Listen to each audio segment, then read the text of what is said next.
এই পার্টিকুলার ভিডিওটা জনকল্যাণ শিবির আর বার্ধক্য ভাতা মিলিয়ে। আমার চেনা একজন এই জনকল্যাণ শিবিরে গেছিল রিগার্ডিং বার্ধক্য ভাতার ইনফরমেশন। সেখান থেকে যে ইনফরমেশনটা দেওয়া হয়েছে সেটা আপনাদের সামনে তুলে ধরছি। উনি জুন মাসে বার্ধক্য ভাতা পেয়েছিলেন 1000 টাকা। ওনাকে বলা হয়েছে যদি আপনি 2000 টাকা পেতে চান আর আপনার মনে হয় যে আপনি এটা বন্ধ করতে চান না এই বার্ধক্য ভাতাটা, তাহলে আপনাকে কি করতে হবে?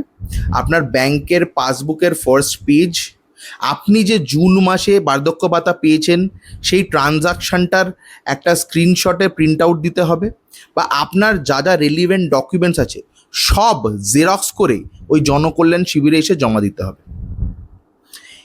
এবার আপনি ভাবুন জনকল্যাণ শিবিরের ভিড়টা, বীভৎস ভিড় হয়েছে। উনি একদিন খবর নিতে গিয়েছিলেন, পরের দিন যেদিনকে জমা করতে গেছেন সেই দিনকে উনি সকাল 8টা থেকে সন্ধ্যে 4টে অবধি ওইখানেই ছিলেন।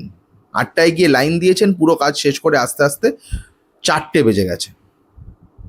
আর উনি যেটা বলছেন জনকল্যাণ শিবিরের লোকজনের কাছে অর্ধেক ইনফরমেশনই নেই, ওনাদের কিছু জিজ্ঞেস করলেই ওনারা ফোন করে কাউকে একটা জিজ্ঞাসা করছে।